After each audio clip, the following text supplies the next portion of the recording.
Hello and welcome back to another KCC video. I'm Rob and today we'll be jumping into Entitled Parents. Before we start, please hit that subscribe button and click the notification bell so you know when the next video goes live. Our first story today comes to us from Mr. Steal Yo Grill. I got out of the hospital and entitled mother sent me right back. Let's jump right in. I just got out of the hospital for extensive knee surgery, and walking out the door of the hospital reminded me of this story. Important things to note. 1. I have a severe allergy to cashews. It's bad enough that 1/100th of one will kill me if I'm not treated properly and quickly. Nowadays, I always make sure to have an EpiPen on at all times. But when this story took place, I was a little more forgetful about it. I was 9, leave me alone, and didn't always have it. 2. I have asthma, which can be a pretty lousy combination with anaphylaxis. 3. At the time of this story, my dad was working for a company that treated him like garbage and wouldn't give him time off for anything except medical emergencies, pretty much. 4. This story starts about 4 days before my 10th birthday. Story. A week before my birthday, my dad's boss told him he was going to San Francisco for work stuff.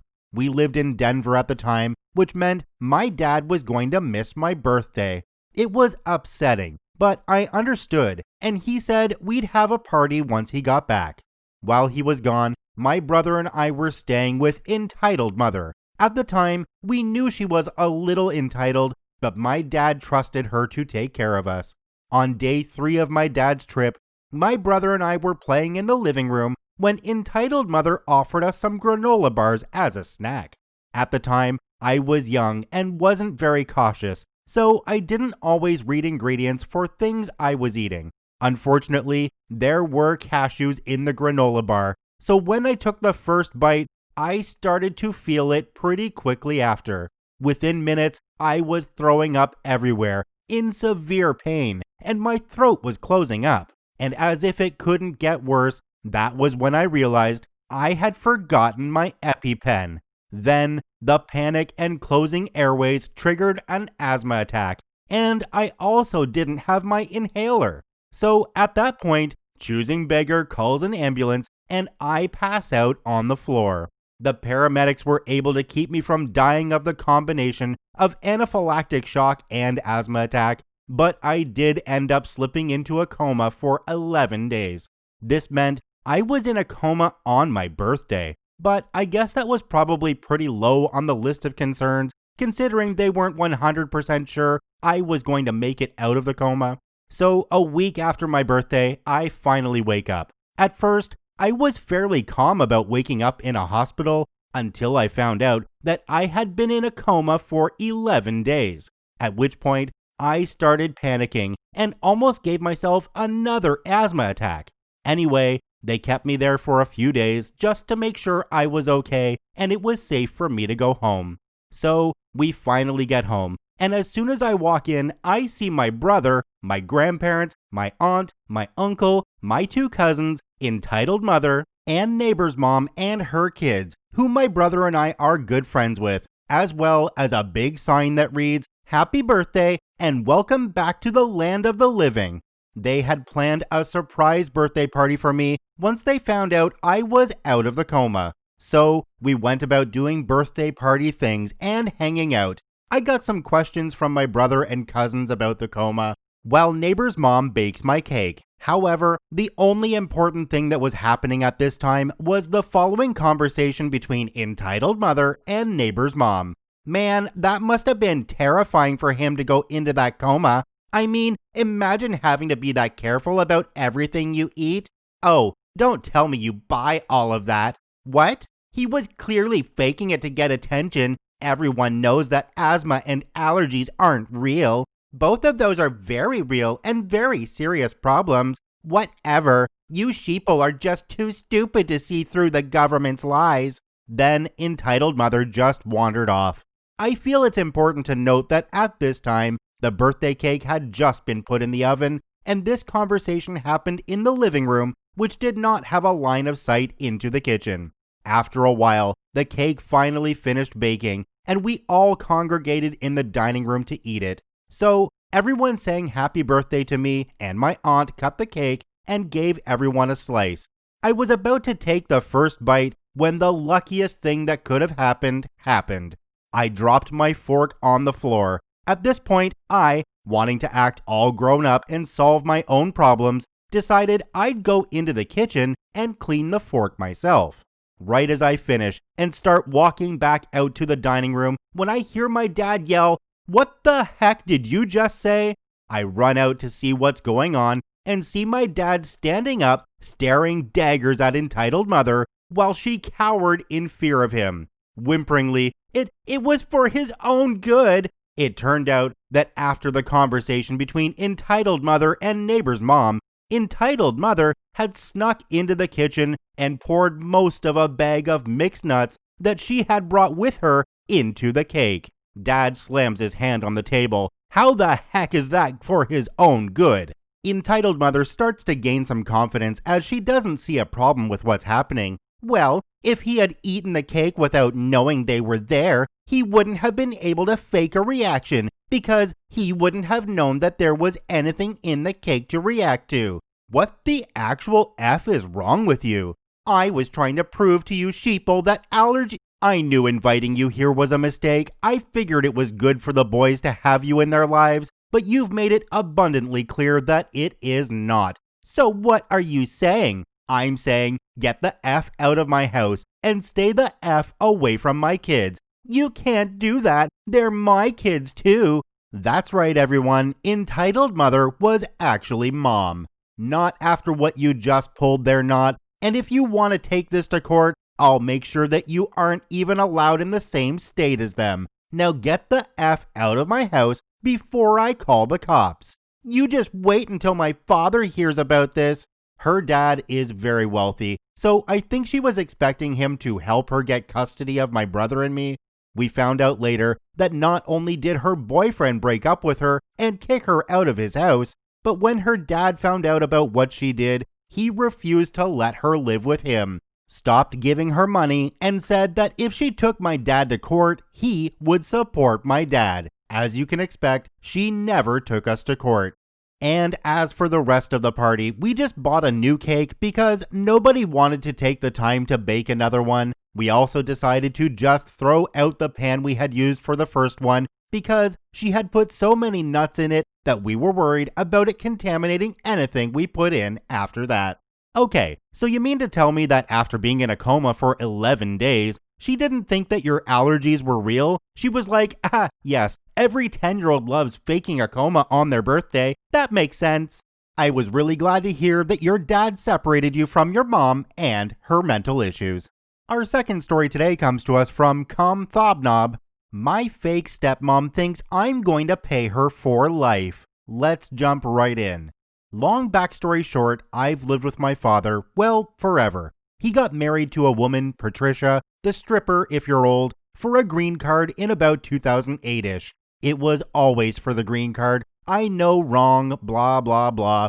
She needed money because she'd just been fired and her daughter was having health problems. Her mother encouraged her to drink and smoke at 12. Wonder why the health problems were there? So my father made her an employee, so she'd make the minimum amount to sponsor him $500 a week. She did nothing. She lived in Alabama while we lived in Georgia. He got his green card. He continued to pay her because he was an idiot and didn't get a prenup. I lived with him and worked for him, legit worked for him. So I saw and dealt with him every day. We were close. I had my first child in August 2019, his only grandchild. He was diagnosed with cancer in August of 2019 too. I helped him through all his medical stuff, took over as much of the business as I could, was his home care provider when he was in hospice. He died in June. When he was diagnosed, he made a will saying absolutely nothing was to go to his wife. Everything went to me or my son. The house was put in my name with a quitclaim deed. The cars were all transferred. His and her relationship consisted of her literally texting him throughout the week asking for more money. Hubby, I need more money. Please deposit. My love, I need more money. I have bills. Husband, you need to pay my taxes now. Even though I made more than her, she paid $3,000 plus more in taxes and refused to use our legit accountants too. This was constant. He was never rich, and his company is small and still has bad seasons. He didn't even tell her when he had a heart attack in 2016. He didn't tell her when I was pregnant. Didn't tell her when he was diagnosed with cancer until a month before he died. He called her begging for help because he felt like a burden to me, and he figured he was paying her, she could at least help. She never showed up. In Georgia, a wife is entitled to 1 year of support, so I told her in the middle of COVID I was dropping her money to $300 a week. I didn't tell her my father had died a month before. I did tell her myself and 2 employees had to take pay cuts because of COVID. Truth. The very next day, she showed up at my house and just walked in. I told her, she yelled at me. She'd brought her mother, she yelled at me. She made a big deal about wanting to meet her grandson, my son, and how much her and my father loved each other. Lie, my father hated her. She left and I thought it was over. I was going to continue to pay her $300 and nothing else. Then the threat started. How dare I have lied to her? How dare I cremate him? His choice. I had to have her approval. I needed to pay her more because it's what he would have wanted. She also was going to come and take what belonged to her, his ashes, and all of his personal belongings. She left a purse with him with some immigration stuff in it, which she also wanted. I told her to F off. A couple days passed. I went to visit a friend 2 hours away on a Saturday. She showed up at my work, demanding I met her there right now to give her all her stuff, including my father's laptops, phones, and ashes. She threatened to break in, call the cops on me, everything. I was literally in tears on the phone with my immigration lawyer, the probate lawyer, and 911. Both lawyers are wonderful people and knew if I called on a Saturday, it was an emergency. They eventually left, telling me on the phone that I was a bitch and they were going to get me, Patricia and her mom.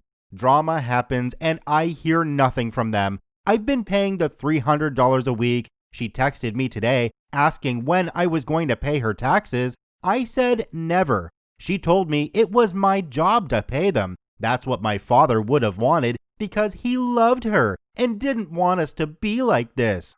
I told her all I had to do, according to law and will, was pay her 1 year of support, which I was doing since the day he died. She flipped out and called me a liar and how much my father loved her and he'd never want this to happen to her. The bitch expected me to continue to pay for everything for her until when? She died? I must pay her cable, her taxes, her everything? Entitlement. OP, a little bit of advice. Be ready for the entitlement explosion when you stop paying her. Have your lawyers ready. And be ready to use every dirty trick you can use against her. Our final story today comes to us from Legitimate Release 65. Met my biological parents today. Let's jump right in. So for some backstory, I am adopted. My biological parents gave me up at birth. My adopted parents adopted me when I was young, but was always open about my adoption and everything. They never kept anything about it away from me and always told me the truth when I had questions about my adoption. I never had too many questions about my adoption though, as I just wanted to believe that my adopted parents were the people who gave birth to me. I, 16 female, had the opportunity to meet my biological parents the other day. It was my choice whether I wanted to or not, and I decided to meet them. I thought that maybe there was a chance that my biological parents weren't heartless a-holes and that maybe they were just falling on hard times and couldn't support a child, and that now they were doing better and wanted to actually form a bond with me. How wrong I was. My biological parents and my adoptive parents talk it out and set up a date and time to meet up, and my adoptive parents relay it all to me to make sure I was okay with everything. For the most part, I was just agreeing with everything because I was nervous not to make a bad first impression. After a little bit of talking and discussing, a time and date had been settled on, directly 2 weeks from now at a restaurant called Texas Roadhouse, the fanciest restaurant we have where I live. A week before I have to go meet my biological parents, my adopted mom took me shopping at the mall for some new clothes. I've never been too fond of dresses and stuff, and my adoptive mom knew this. And so instead of taking me to some place like Kohl's or Claire's, she took me to Hot Topic and Spencer's, where we found a couple fancy things that I liked and that we thought my biological parents would like as well. Some time had passed, and I was getting ready to meet my biological parents. I put on the clothes and hop into my adoptive parents' car so that they could take me. The plan was that my adoptive parents would drop me off and they would hang around the area so that if something happened, they could get to me quickly if something happened. We get there, and after a small pep talk from my adoptive parents, we go into the restaurant and meet my biological parents. Right off the bat, as my biological parent looked at me, they mumbled stuff under their breath, which I can only assume was about my outfit. My biological parents themselves looked like your typical snooty rich parents, as they were decked out in all types of jewelry, fancy clothes, etc. Already, I was getting a bad vibe from them. We greet, and after like a minute, my adoptive parents leave so that me and my biological parents could eat and get to know each other. So me and my biological parents get escorted to a table and sit down. A couple of seconds pass and my biological mother says something. "So, how are you liking your life so far?" It's good. My biological dad then chirps in, "Tell us about it." There's not much to tell you about. I live as I presume any normal child would." "Okay, do you have a boyfriend?" I froze at this question. I am lesbian, and although I normally am not afraid to show it, I was this time. My biological parents looked like very judgmental people, and I didn't want to have a bad first impression. After a couple seconds of silence, I give the best answer I could. No. I told them I didn't have a boyfriend, which technically wasn't lying. The rest of the day goes pretty much exactly like this, just with a couple typical Karen things thrown in by my mom. She would constantly snap and call over waiters, treat the staff like crap, etc. All of this was pretty bad, and I wanted to call my adoptive parents and leave, but for whatever reason decided not to. An hour or two of awkward entitlement passed, and just as I was about to finish my food, my biological parents say something I will never forget.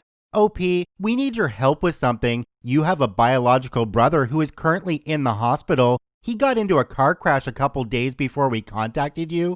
He needs a kidney transplant, and your dad and I have both offered up ours, but we weren't matches. The only person who does have a match is you. We hope you're willing to give up your kidney for your brother." This broke me. I now knew why they all of a sudden wanted to meet up with me. They didn't want to form a relationship with me or get to know me. They wanted to use me to save their actual son.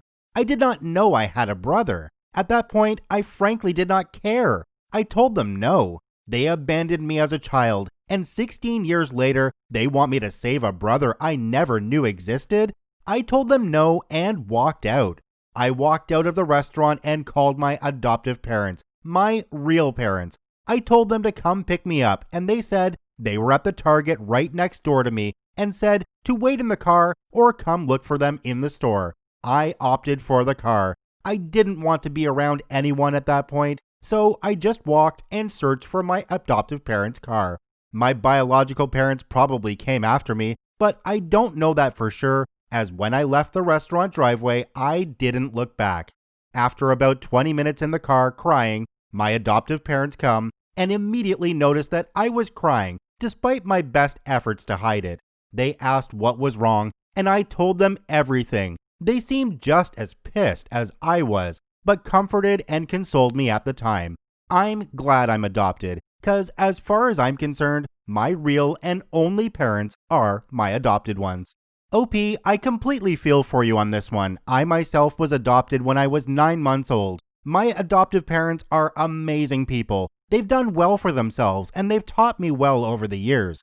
I too met my birth mother about 15 years ago now, and I learned that I am so much better off now than I would have been with her, although it always made me wonder She had one child before me and 2 children after me, but I was the one that was let go. The fact that I was the one that was let go is like hitting the lottery. I won. And OP, it sounds like you did too.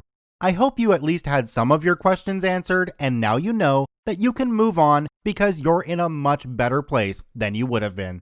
Thank you to all 3 OPs for posting their stories to the Entitled Parents subreddit. They are linked in the description below. Please go check them out. Check out one of these other videos, and if you haven't yet, please hit that subscribe button for more daily Reddit stories.